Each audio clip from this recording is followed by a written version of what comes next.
What's going on, Mullen fam and future Mullinaires out there? Thank y'all for tuning in for another video. If you're new, make sure you hit the like button, subscribe to get more content coming from me. Let's get right into it. 75 cents is looking very critical for Mullen Automotive. My last videos, I stated that I noticed that a trend was starting to form at that 75-cent range. We got a few bounces off of it with buying pressure coming in, demand zone. And after we recently got rejected, coming from close to $1 mark again, we see that we are being pushed back down to the 75-cent range once again. As we look at the short shares available to borrow and short against Mullen Automotive, we notice that the shorts have been borrowing in the millions lately. Now, shorts wants to dump those shares right at open and throughout the day, hoping to buy them back in the day with a profit. So they're pushing the stock price down early, sending less volume as usual into dark pool so that they can increase the dark pool numbers later. That way the price struggles to get back to where it was.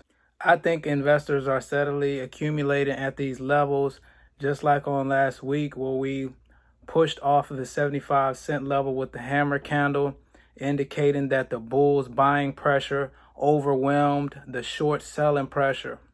The latest and greatest says Mullen Automotive names new design vice president by the name of Andre Hudson. I believe that's the same person that David Michery was speaking highly of in the last Benzinga interview.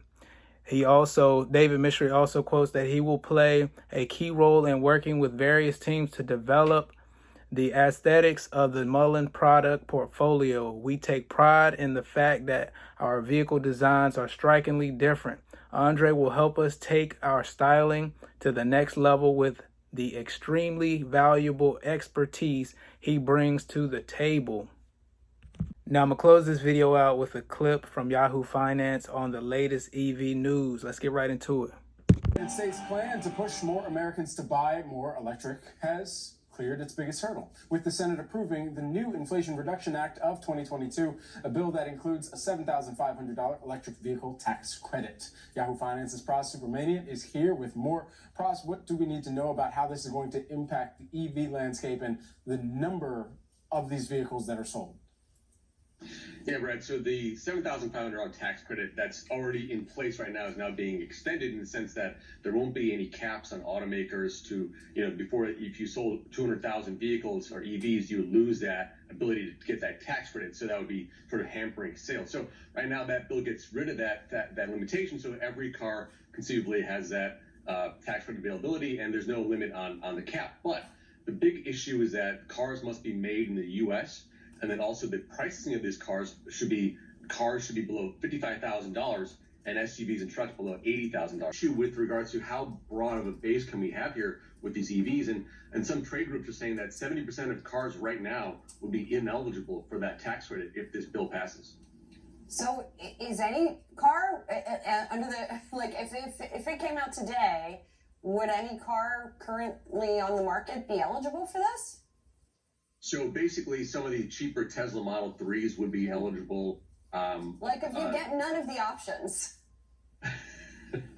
Well, so essentially, you're exactly right. Like the cheapest Model 3s, the cheapest Model Ys, the Chevy Bolts EVs and EUVs, and then maybe the upcoming Chevy Blazer that's coming out next year, and maybe this kind of like Lyriq that's going to come out later this year. But that's pretty much it. There are some, cars that will get a lesser phased-in credit, but it's really limited because of that pricing requirement and where the country final assembly is. So no tax credits for would-be Lucid buyers. Pras Supermanian, good to see you, my man. Go, blessed in abundance. Real cool raised from the dungeon. Still come through in the clutch.